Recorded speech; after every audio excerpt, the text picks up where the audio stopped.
Well, welcome everybody to day 2 of the Democrat shutdown.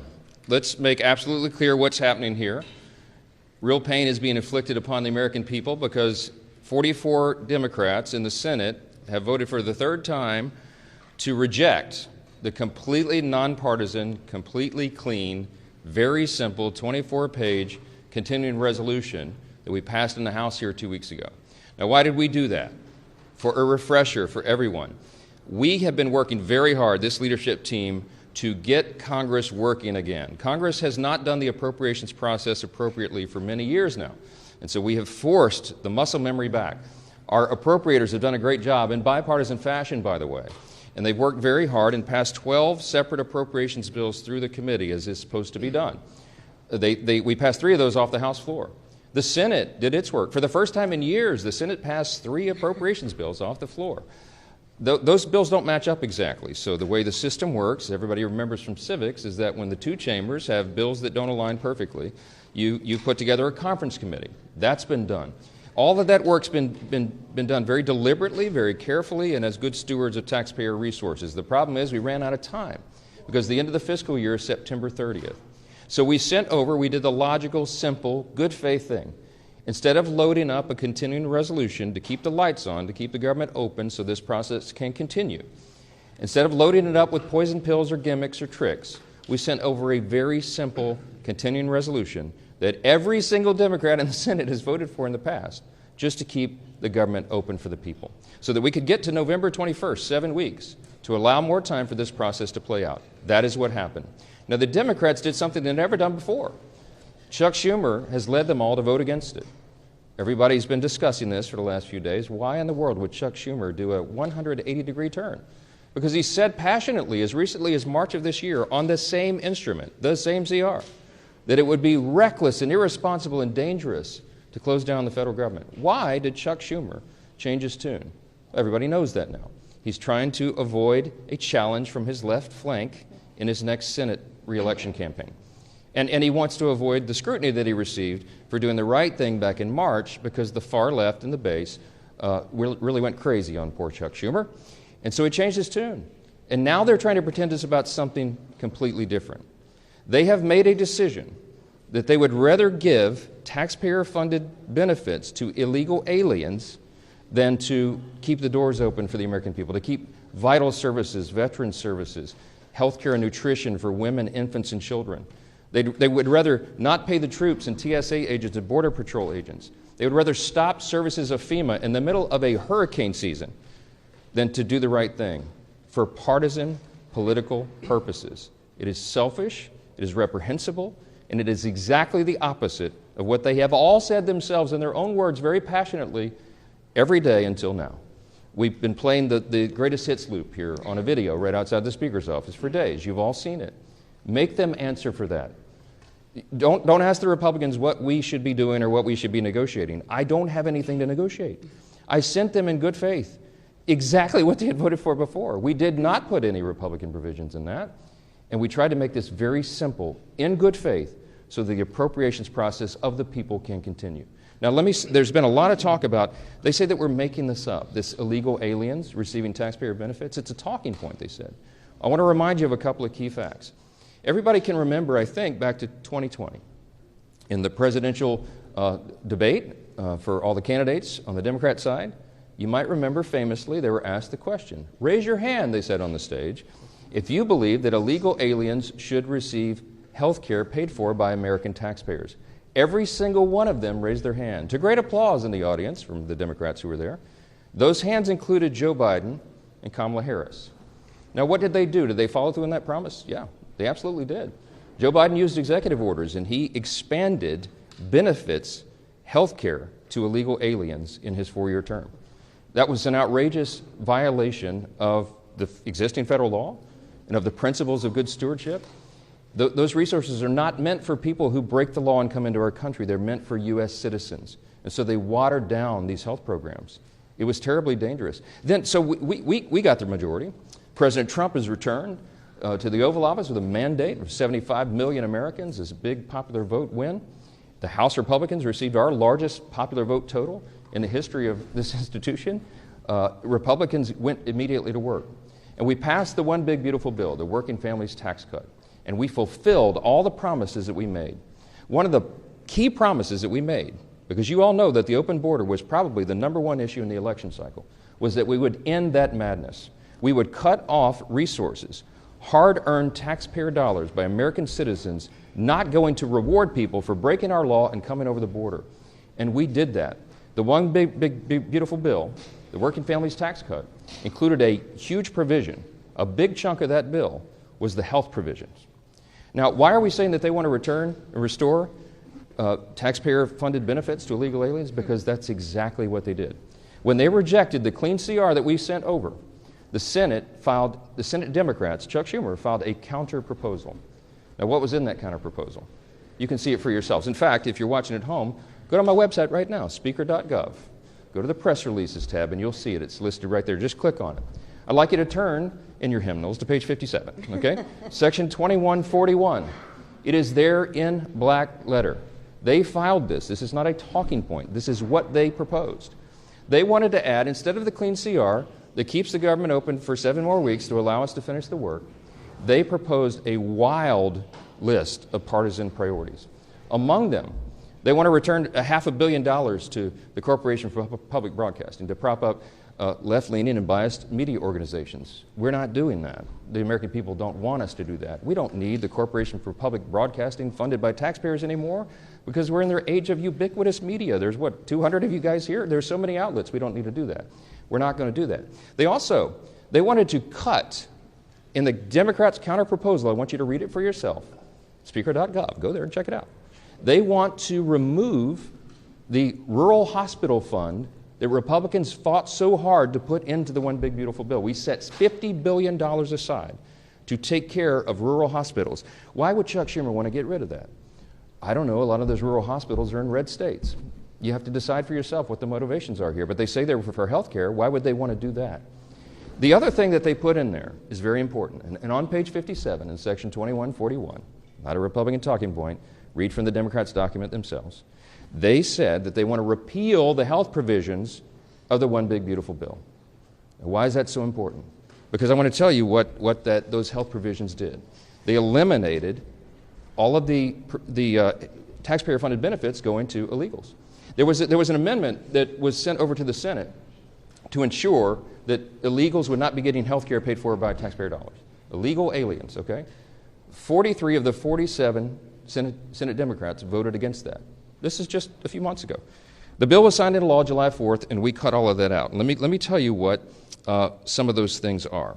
The Democrats' counter-proposal CR, the dirty CR we call it, as opposed to the clean CR, would result in nearly $200 billion being spent on illegal aliens and other non-citizens. Let me be specific. This is just a few of the reforms that we put in that they want to repeal and reverse. Number one, a provision that closes the California loophole. Now, that's a provision that's also been adopted by states like New York and Michigan and Massachusetts. Other states have followed, other blue states. The California loophole allows taxpayer-funded Medicaid for illegal aliens. We eliminated that in the big, beautiful bill. Their counteroffer is to repeal and reverse that. That would cost $34 billion of U.S. taxpayer funds. Number two, a provision that prohibits Medicaid from paying more for emergency care provided to illegal aliens than it does for American patients who are disabled or elderly or children. We eliminated that in their counterproposal that they have filed that you can read yourself. They want to repeal that. That would cost taxpayers $28 billion. Here's another one. Number three, they've counterproposed a provision that ends the Obamacare funding for non-citizens. The cost of that repeal would be $91 billion to all of you. Taxpayers, hardworking American citizens would be funding that. A provision that repeals the Obamacare special rule for immigrants. That cost would be $27 billion for taxpayers. A provision that ends Medicaid funding for those improperly granted asylum and parole under President Biden's open borders. The cost of that would be $6 billion. I think that's actually a low estimate. You know, President Biden intentionally opened the border and Kamala Harris for 4 straight years. By some estimates, 20 million illegal aliens came from every country all around the world, and a lot of dangerous people came into the country. And you know what they did? They granted them all asylum. They gave them all this parole status. so that they could roll on to taxpayer benefits. We've all been funding that. Republicans said, no, that does not comport with common sense. We're going to do right by Americans and not everybody else. We're not going to incentivize illegal immigration, and that's exactly what Biden and Harris did. It's what President Trump ran on to end, and we did that. It took the president about 2 months, and he closed that border tight. We don't have that problem anymore, but we still got to deal with the tens of millions of people who are here illegally. We're working on that. So the Democrats' so-called reasonable counterproposal would reverse all those common sense reforms I just listed and more. And I don't want you to take our word for it. I don't want you to regard this as some talking point. I want you to go read it for yourselves. Speaker.gov, go to press releases. You'll see it's the first thing listed. Click on the bill and go through it yourself, and you'll see it. The result of all this would be $200 billion at least in taxpayer-funded benefits going straight to illegal aliens. Those are the simple facts. They cannot refute it. We have been making the rounds in all the media and every mainstream media outlet that we can get to over the last few days, and no one can challenge the facts that are on the paper. It's right there for everybody to see themselves. We have lots to say about that, and I'll answer some questions, but I want you to hear from the rest of the leadership team. And our majority leader who's been working really hard on all this is Mr. Steve Scalise. Leader? Well, thank you, Mr. Speaker. And as we mark day 2 of Chuck Schumer's shutdown, we know that there is a very straightforward way out of this, and that is for Senate Democrats to join with Senate Republicans and vote for the bill that opens up the government and allows negotiations to continue. Surely by opening up the government again, it doesn't resolve all of our differences, but it allows us to negotiate without Chuck Schumer holding the American people hostage. That's really what's going on here. You know, we had a vote on this House floor 2 weeks ago, and 99% of House Democrats voted to shut the government down. Led by their leader, Hakeem Jeffries, whipped their members to vote to shut the government down. And so they're running around this town right now doing podcasts and trying to be commentators. They're doing everything but being legislators. When they had an opportunity to actually govern, House Democrats voted to shut the government down. And now that the government's shut down, they're trying to blame somebody else for what they did. They voted to do this. They can get bailed out by Senate Democrats. The bill is still sitting over in the Senate. And so rather than trying to figure out who to assign blame to, what they should do is go over to the Senate, talk to their Senate Democrat counterparts and say, Senate Democrats, Chuck Schumer, open up the government again. And then let's have a negotiation over our differences. President Trump, you saw Vice President Vance as well saying, we will negotiate, but not while you're holding hostages of the American people. There are real differences we can negotiate. You know, they want to talk about all the Obamacare increases in premiums that they caused families. Obamacare is the health care law of the land, and it's leading to higher premiums for families. There are a lot of conversations that people can have about how to fix those problems. Throwing hundreds of billions of new taxpayer dollars to things like funding illegal alien health care is not the answer to that problem. And it surely is not the reason for Democrats to be shutting down the government. And yet that's what they're doing. Some of their own leaders have confirmed that's why they're shutting down the government. And it's unacceptable to most American people who just want the government to work for them and deserve that. And we had a vote on the House floor. You can go look at that vote and see that over 99% of Democrats voted to shut the government down.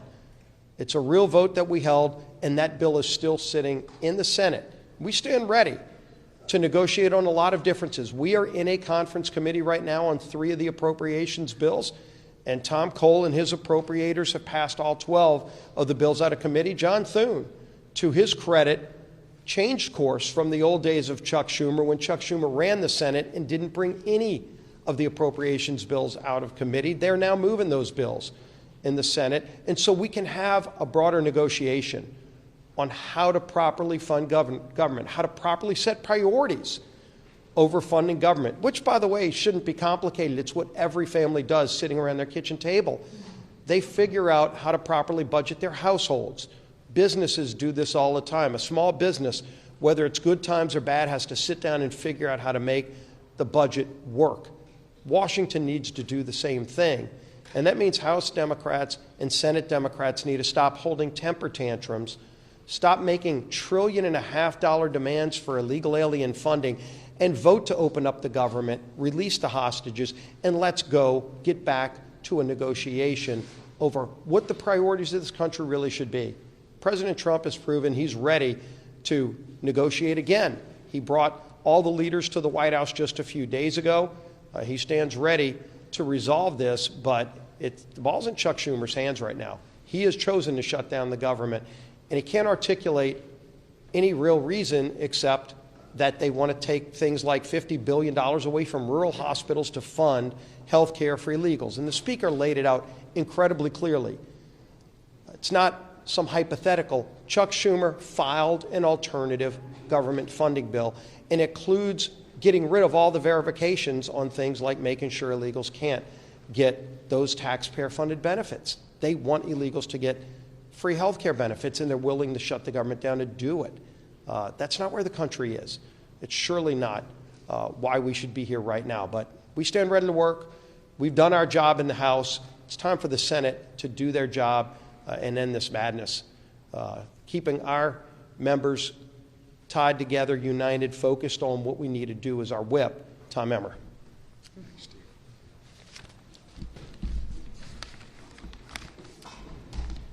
Our men and women in uniform, veterans, air traffic controllers, farmers and ranchers, federal workers and their families, Americans who rely on telehealth and home care services.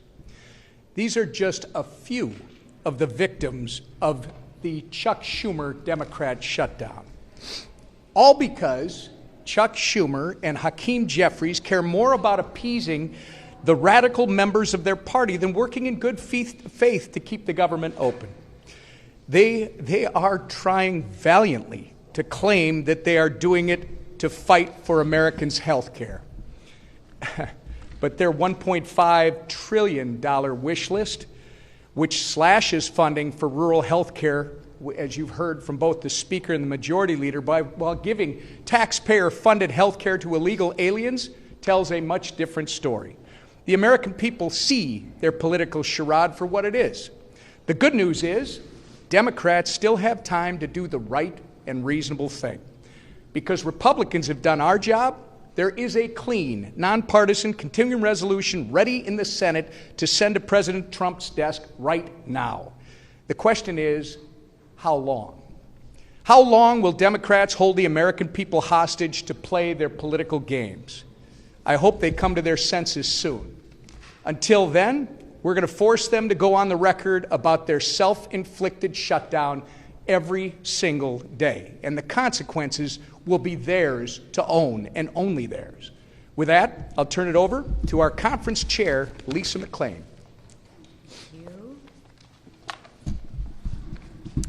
Thank you, and good morning, everybody. Listen, this is really simple. There is a way to open the government today. Pass the clean Republican CR bill that we already passed. I mean, it's really, really simple. That's it. Just pass it, right? Goodness, Democrats have done this 13 times before, right? The same bill, 13 times before. It's really, really simple. So what's the problem now? Ask yourself, what's the problem now? Democrats want to make their most radical followers happy. They're pandering to the radical Democratic arm of their party. And you know what? They want to spend your money to do that.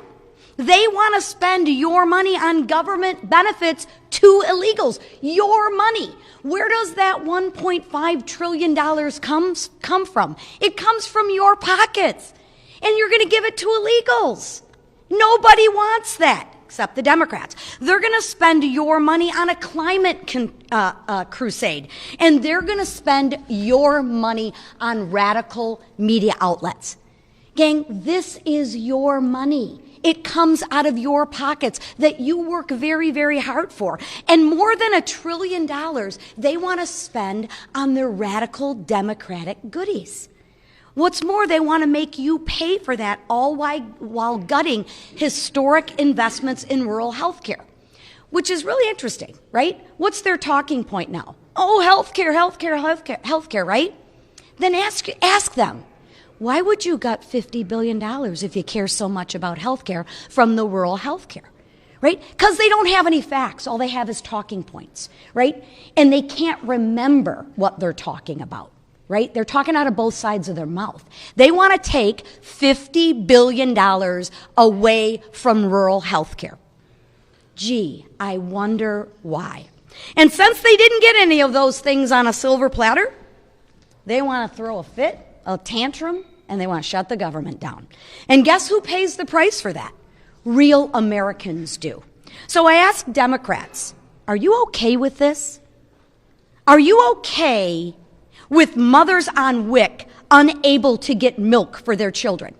Answer that question, Democrats, because with your no vote, you are voting for mothers on WIC not to be able to feed their children. Are you okay with that? Ask them that when you talk to them, right? And ask the Democrats, are you okay with soldiers wondering how they're going to make ends meet when they aren't getting paid? That's their vote when they vote for the clean CR, when they have a no vote on the clean CR.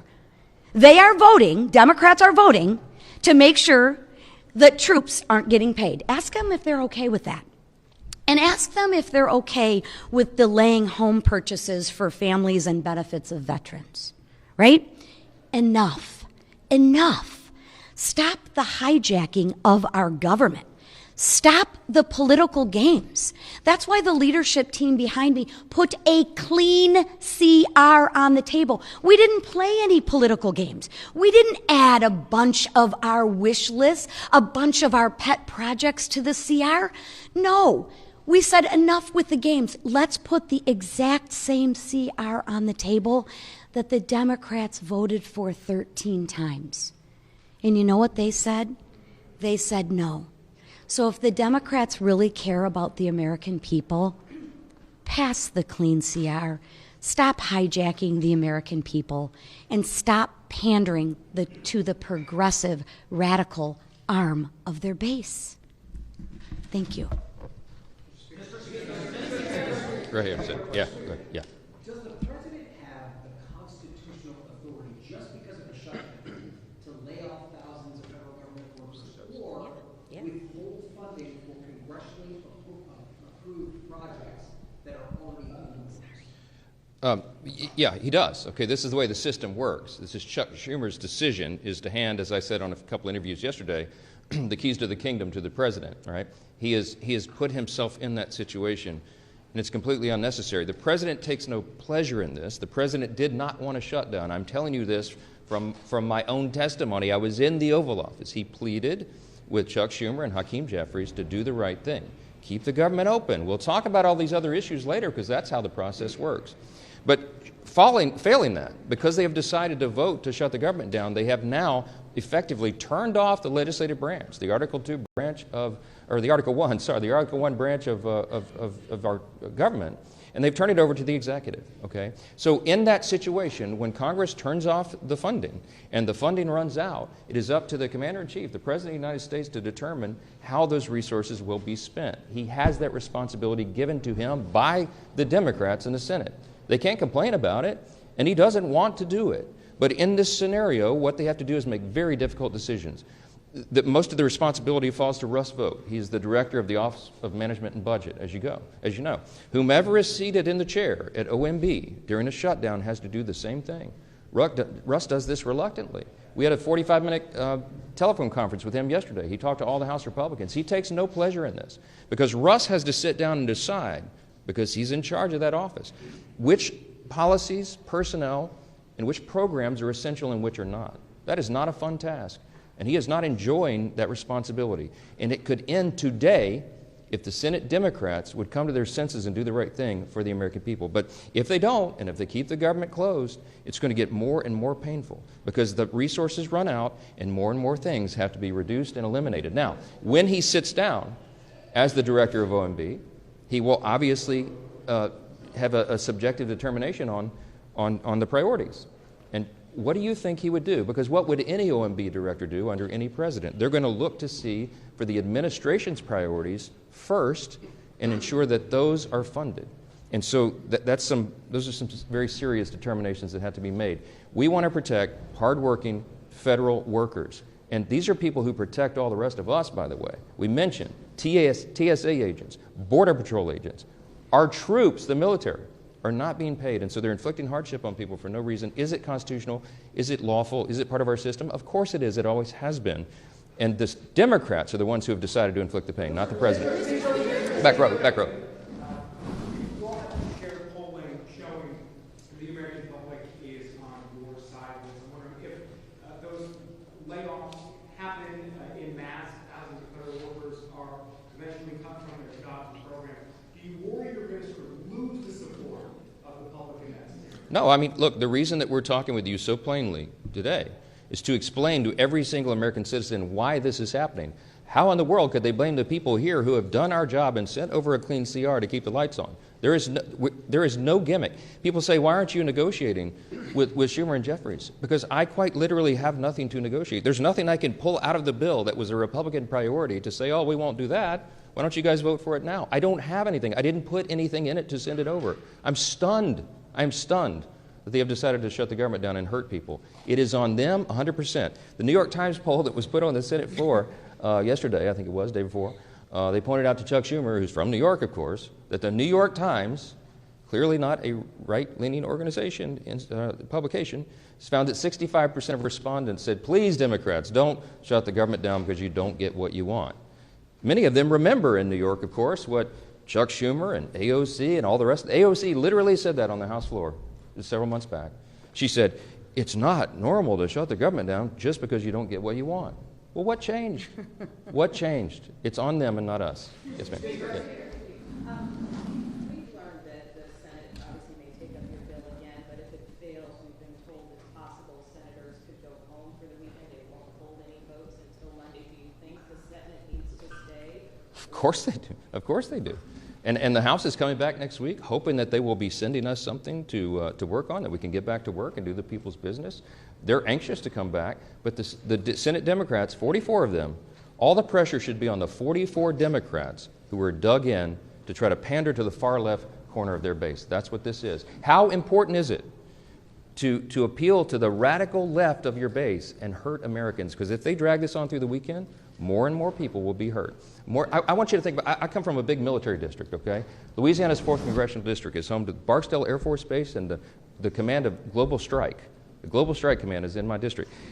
In the south part of my district, we have Fort Polk and the Joint Readiness Training Center. I have lots of active duty military and lots of veterans. I want you to think about the young airman or the young soldier who's deployed right now, defending our freedom and all of us in America's interest. And they've left, I think of this one particular family. This gentleman is deployed.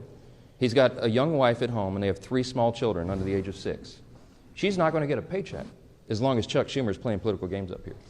They don't have a big, I know this family well, they don't have a large tranche of savings, okay? This is going to be a serious hardship. She won't be able to make the car note. She won't be able to maybe pay for groceries for the kids because Chuck Schumer is up here playing games to pander to the far left of his space. It's outrageous. Real people are getting hurt. Veterans are not getting health care services. We have suicide prevention programs, okay, that will not be funded because of this. This is not a game. FEMA services, if your flood insurance lapsed right now and you need to renew it, you can't do that right now. We have hurricanes off the coast of the United States right now.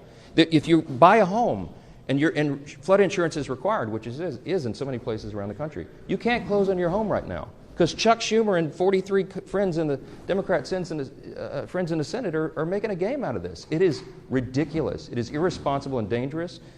We'll come in at any hour, at any day to get the job done, but they won't. Yes.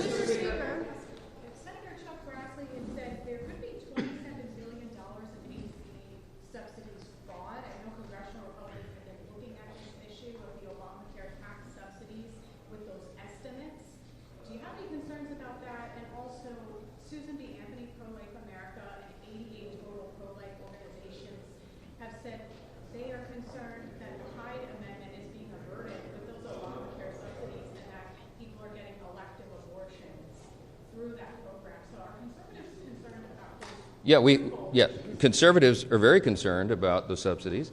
Not only that, but they're subsidizing not American citizens, they're subsidizing insurance companies with that, which has driven premiums up. It's got lots of problems, okay? I was in the Oval Office with the President, with Leader Thune, Leader Jeffries, and Leader Schumer a few days ago. And Leader Thune rightfully said to Chuck Schumer, that is a red herring in this, and you all know it. That is the subsidies that you're referring to don't expire until December 31st.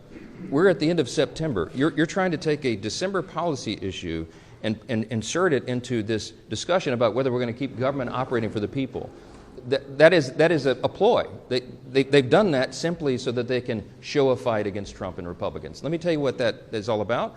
There'll be lots of thoughtful discussion, deliberation, and debate about that because there's lots of opinions and it needs major reform. Leader Thune told Leader Schumer very clearly in front of the President, before that's even considered, you have to take on real reforms to address those issues. And they demonstrated right there in front of the President. He saw it for himself. That's not a simple issue. That's going to take weeks to deliberate and discuss and debate. But that's the beauty of the process. We have 3 months to do that. That is not an issue for today. The only issue is whether they're going to vote to keep the government operating for the people. Clear, plain and simple. Yes, sir. Mr. Speaker? Democrats want to not only have health insurance for illegals, but some of your Democratic colleagues over in the Senate are also talking about DEI programs that Democrats want to bring back. Can you elaborate on that? Yes, there's all sorts of... Remember, we sent over a 24-page clean CR. They sent over this thing that you'll have to see on my website to believe it yourself, but it's all chock full of all sorts of crazy things that they want to restore, and DEI has always been one of their big priorities. They want to spend $1.5 trillion new dollars of spending is what they're demanding to keep the lights on around here. It's absurd, and they should know it. They're all wrapped around the axle about these woke progressive programs being ended, but that's what the election was about. That woke progressive stuff is what the American people rejected. Some of our Democrat colleagues here are doubling, tripling down on it. Good luck with that. Good luck with that for the midterm election. Today, the White House witnessed her vote. The president posted on Truth Social this morning that the meeting is to determine which of the Democrat agencies they recommend to be cut. This is in addition to the money for New York, for the transit funding being cut, and in addition to blue states seeing their energy funding cut. Two questions on this. I mean, do you think this is political targeting? Is that appropriate? And then in addition, HUD had on its agency webpage blaming radical Democrats for this. Is that an appropriate use of taxpayer money being overtly political? It's something we haven't seen before. I think what the HUD website says is the objective truth that we're telling you right now. There are 44 Democrats in the Senate, and by the way, every Democrat in the House except one who voted to shut the government down. They are the ones that made that decision. The White House and the executive branch take no pleasure in this. But when they are tasked with determining what the priorities are, obviously they're going to follow their principles and priorities and not the other team. That's the results of an election that everybody voted in, the popular election and electoral college. I am. And that's why I'm pleading with the entire country to call your senators, your Democrat senators, the 44 people who want to shut the government down. You should call them right now and tell them to get here and get to work and open the country up for the people. So many of you asked me this morning about sombreros and memes and why Hakeem Jeffries is all alarmed by that. But look, these are games. These are sideshows. People are getting caught up in battles over social media memes. We've got to this is not a game. We've got to keep the government open for the people. I don't know why this is so complicated. And to my friend Hakeem, who I was asked about, man, just ignore it. I mean, Gavin Newsom was trolling me last night. He painted me like a minion. He painted me yellow with big glasses and overalls. And I thought it was hilarious. You don't respond to it. For all my friends, R's and D's, don't respond to it. Get to work, do the people's business, and let's get on with it. Thank you all so much.